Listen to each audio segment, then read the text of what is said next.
President Buhari challenged world leaders and potential investors to prioritize inclusive and humane policies to accelerate economic recovery. Federal government committed to debt servicing, says Finance Minister. Hong Kong stocks lead losses in Asia. Data shows China's industrial profits jumped in September. Plus, oil falls after increases in U.S. crude fuel stockpiles. Details of this and more on Business Express on the network service of the NTA. And we are reaching you from Abuja, Nigeria's capital. I am Benny Adams, your guide.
Good to have you join us on the business side of life. And we'll start by telling you that President Muhammadu Buhari has described underdevelopment in human projects as the genesis of the prevailing insecurity and socio-economic challenges bedeviling the global community. He therefore challenged world leaders and potential investors to prioritize inclusive and humane policies as critical pathways towards re-energizing the global economy in post-COVID-19 era.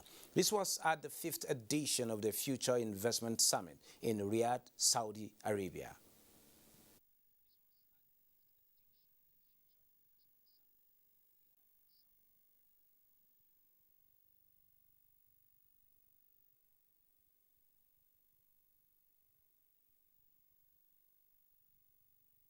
Nigeria is Africa's largest economy and most populous nation.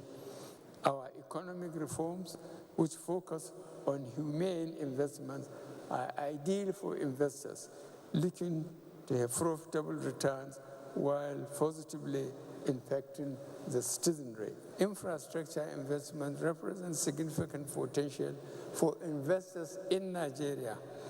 We have opportunities in seaports, rail, toll roads, real estate, renewable energy, and many others.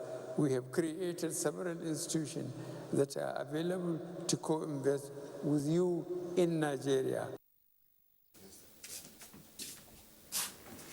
Meanwhile, members of the Nigerian delegation have been speaking on the tremendous benefits the nation can derive from its strong participation at the ongoing Future Investment Summit in Saudi Arabia. Speaking to newsmen in Riyadh on the sidelines of the event, the delegates promised to leverage on President Buhari's enormous international network with key partners towards unlocking the nation's potential for greatness.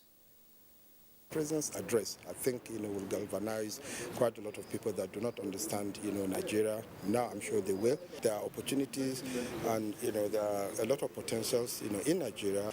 And we're making efforts to ensure that we get a lot of investments into Nigeria. The President covered all the areas regarding Nigeria's drive for diversification, its actions in combating insecurity and creating an enabling environment for business and investment.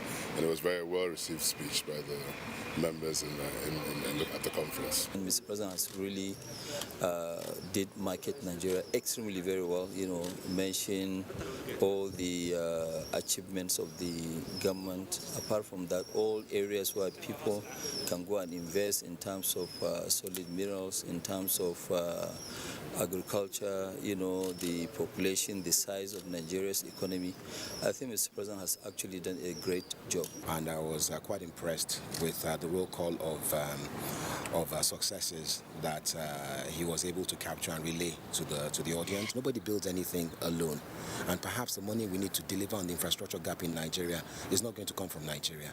So it's absolutely critical that we're sitting here with the right people, getting our place at the table to make sure that we're able to really build out the investment pipeline that we need.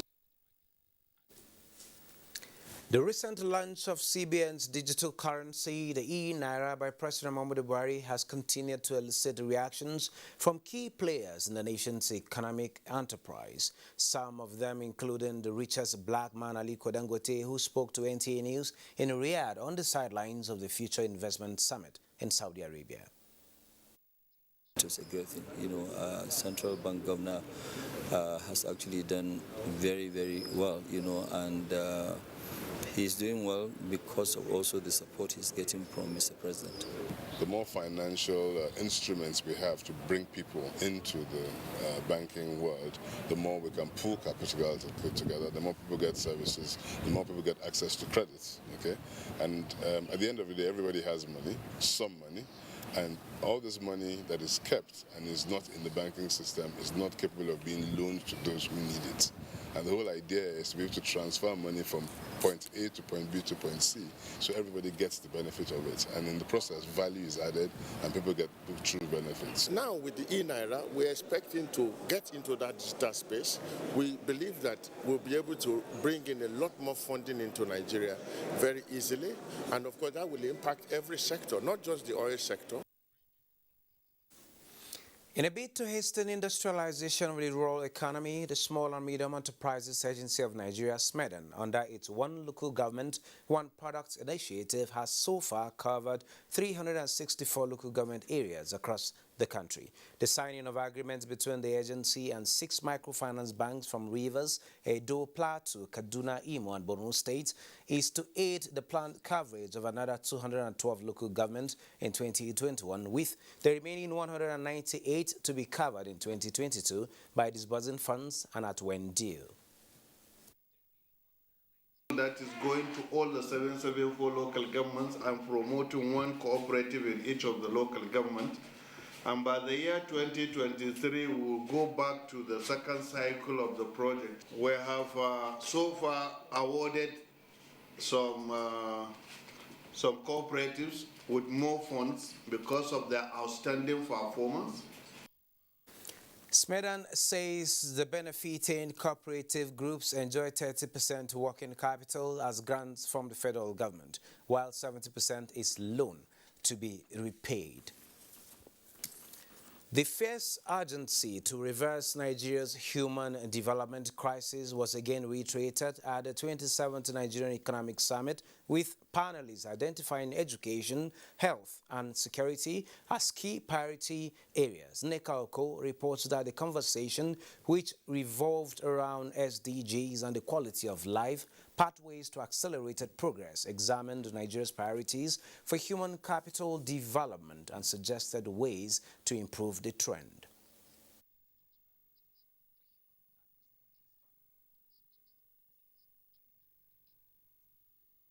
The fierce urgency of now, yes, sir, is how to deal with safe schools for our kids. Because we're talking about kids dropping out of school. It's a problem already. Now they're being kidnapped and abducted all over the place. If we don't fix that, we won't even have children going to school in many parts of the so that's critical, and that is a critical immediate intervention. I would like to see an electoral act amended to say that half of the electoral office should be female. So if you have a governor who is male, the deputy governor must be female. Women in general tend to be more like mothers, more concerned about the welfare of people, and the kind of thought we need in this country today are leaders who are like mothers, who think of the condition of the poor people, who think of the suffering of the poor people, who care for the poor people. I actually think that the biggest danger is complacency. So I think, but it's possible to take a specific SDG, to break it down, to say, okay, we can't do everything, but what can we do? I think what may be missing is that we focus on the Federal Executive Council And we assume that because, well, I could be wrong, but there's conversation there, but that conversation is not translating into programs and initiatives that can be executed at the community level, at the subnational level. We need to find a way to inject the system. We need to find our most prized resources, our most prized human capital, and they exist. We have a burgeoning youth population.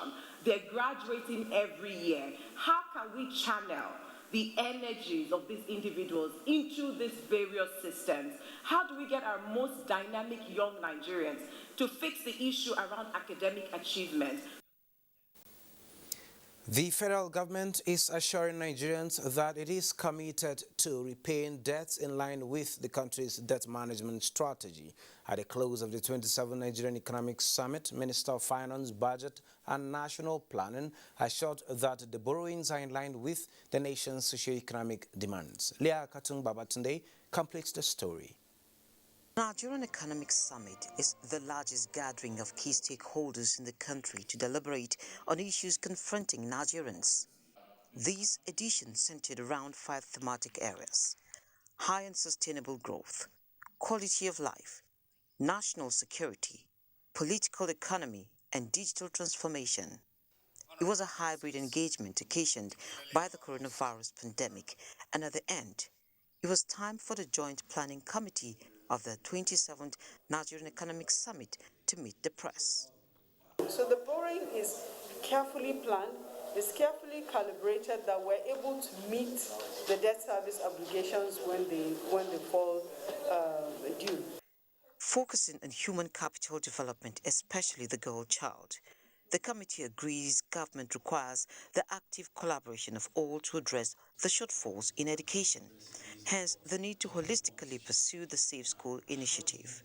Unless we do something about it with the fierce urgency of now, this has to be a collective action. Parents have to be assured that their children will be safe in school. Teachers have to be assured that they will be safe in school. And the children that have gone through those experiences need to be provided with psychosocial support so that they can actually go back and learn. We feel fairly satisfied that in this partnership, Our conversation today will focus on the fallout of the just concluded 27th Nigerian Economic Summit and food security. Joining me is Hectare International Country Director of Nigeria, Rufus Idris. Mr. Rufus, you're welcome to Business Express. Thank you for having me. Good to have you, all the way from Lagos. Thank you.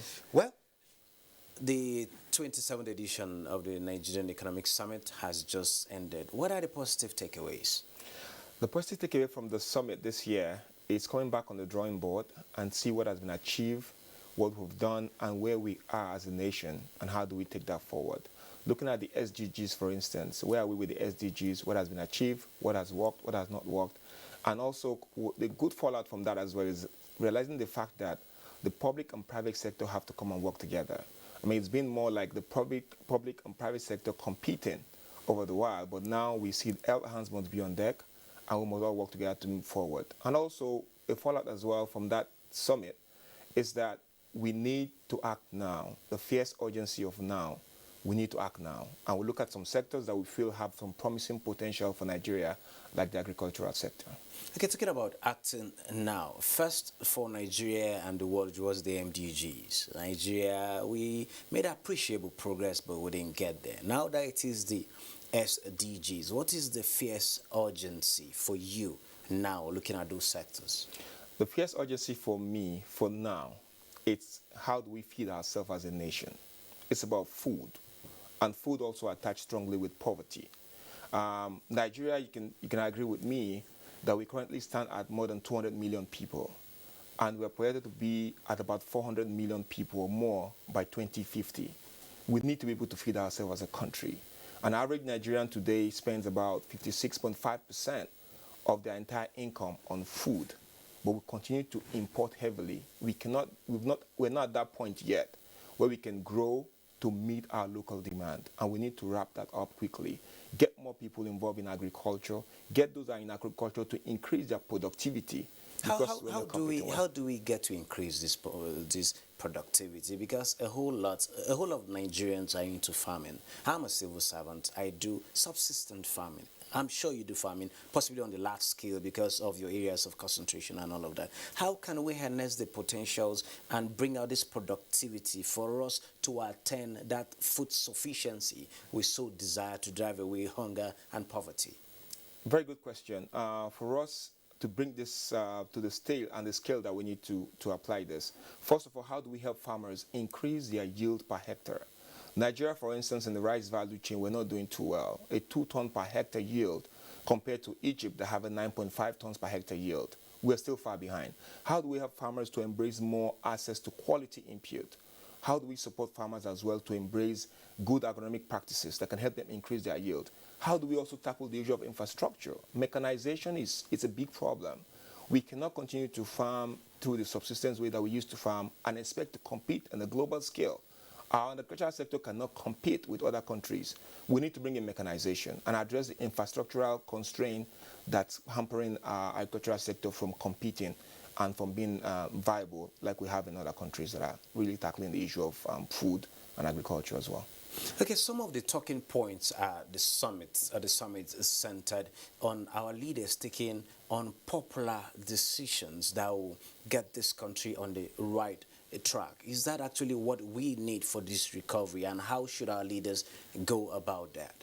Yes, I was part of that discussion, and I listened to the panelists discussing this. We really need to address the issues that concerns Nigeria. We need to address those tough issues. For instance, I know panel discussion around how do we address the issue, for instance, of fuel subsidy, where fuel subsidy is taking more money from the country than what we put in education or in agriculture. But taking those funds from such sources would mean also causing some pain in that area for Nigerians. Again, it wouldn't be a popular decision to take for any government. But again, if that's what is going to take us to where we need to be, if that's what will help us address the fierce urgency of now, then we need to start taking that. And I remember one of the head of the Governors Forum, Governor Fahimi, mentioned that you don't have to be the popular person as a governor, but you have to be that governor that made that change and do the right thing for the people. So you're a leader, you've been entrusted to take that right decision and convince people to see why you're taking it, even though if it's not the popular decision to take at the time.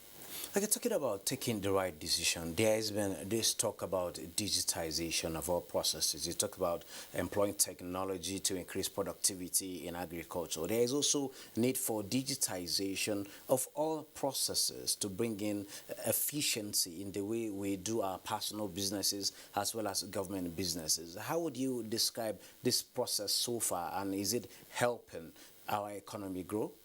Yeah, I think we've seen that here. Nigeria is one of the biggest country in Africa that's bringing in digitization in many areas. Look at the fintech space. Look at the banking space.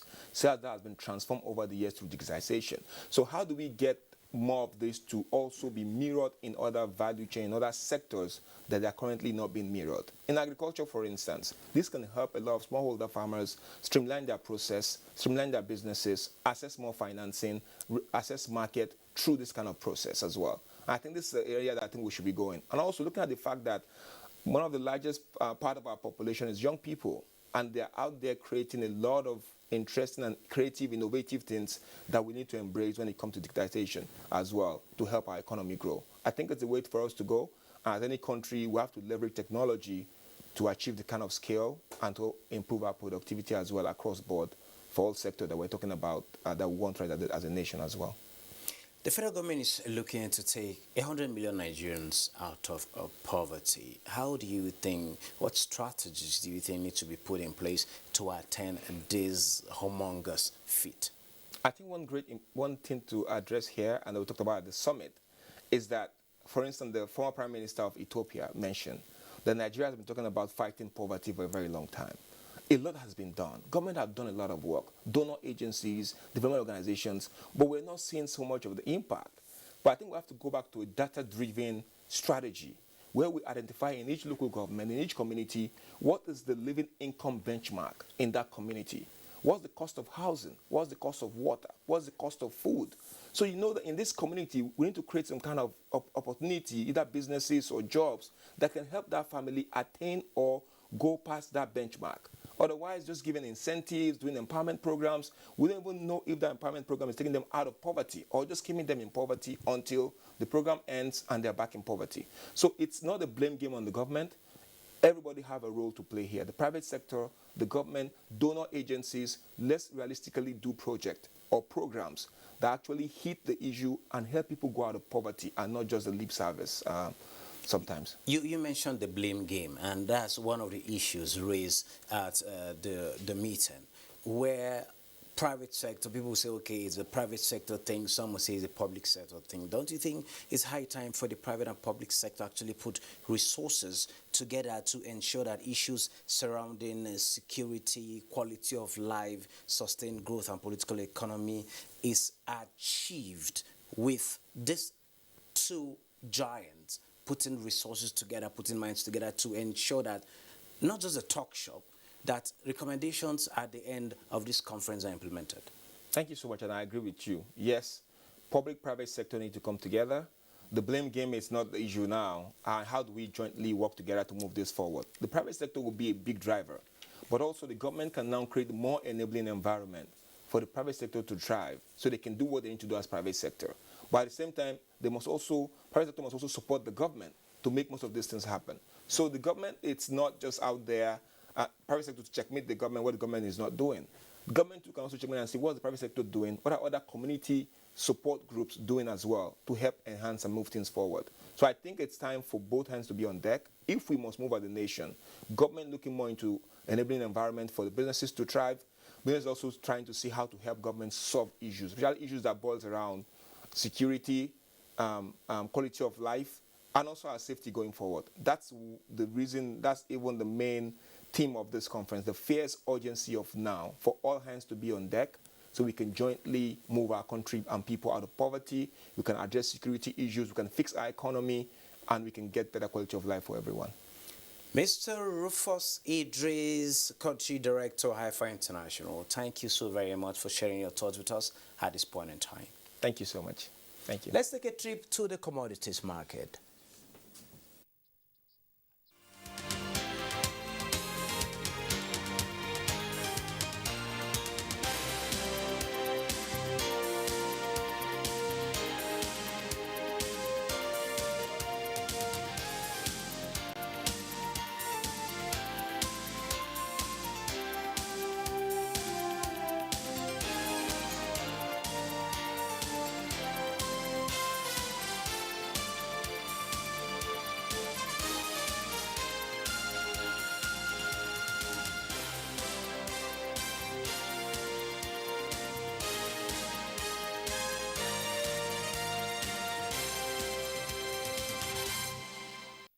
Nigerian stocks lost steam midweek with the all-share index logging 0.06% decline to end this session at 41,789.59 points, with equity capitalization closing at 21.808 trillion naira. 284 million shares valued at 3,203 billion naira were traded in 5,036 deals. FBN Holdings, ICO Insurance, and EcoBank top activity chart. And moving on to the global market, Hong Kong stocks lead losses in Asia. Bosedi Ebel has more on the global stock market. Hello and welcome to Global Market Review. Global investors watch nervously as Evergrande Group, one of China's biggest real estate developers, struggled to avoid defaulting on tens of billions of dollars of debt. There were fears this would cause wider shock waves for the financial system, among other factors, which affected Wednesday's trade. In Africa, Tunisia's Tunidex and Namibia's overall index picked up from previous losses as the bull struggled to sustain its territory, while other stocks maintained previous figures. European stocks were slightly lower as investors digested corporate earnings, fresh economic data, and a budget update from the UK Finance Minister. While shares in Asia Pacific were lower on Wednesday, with Chinese tech stocks in Hong Kong seeing big losses. Hong Kong Hang Seng Index led losses among the region's major markets, falling 0.57% at 25,628.74. Mainland Chinese stocks also were lower as the Shanghai Composite dipped 0.98% at 3,562.31, and the Nikkei also dipped 0.03% across 29,098.24. U.S. stock index futures were mildly lower during early morning trading on Wednesday after the Dow Jones Industrial Average and S&P 500 closed at record highs as earnings season continues. Futures contracts tied to the Dow Jones Industrial Average fell 22 points. S&P 500 futures were off 4 points, while Nasdaq Composites also dipped 13 points. This hasn't hampered investors' sentiment as figures continues to roll in. That's the Global Market Review. I am Boss Sede Abel. Business Express returns tomorrow. Keep safe.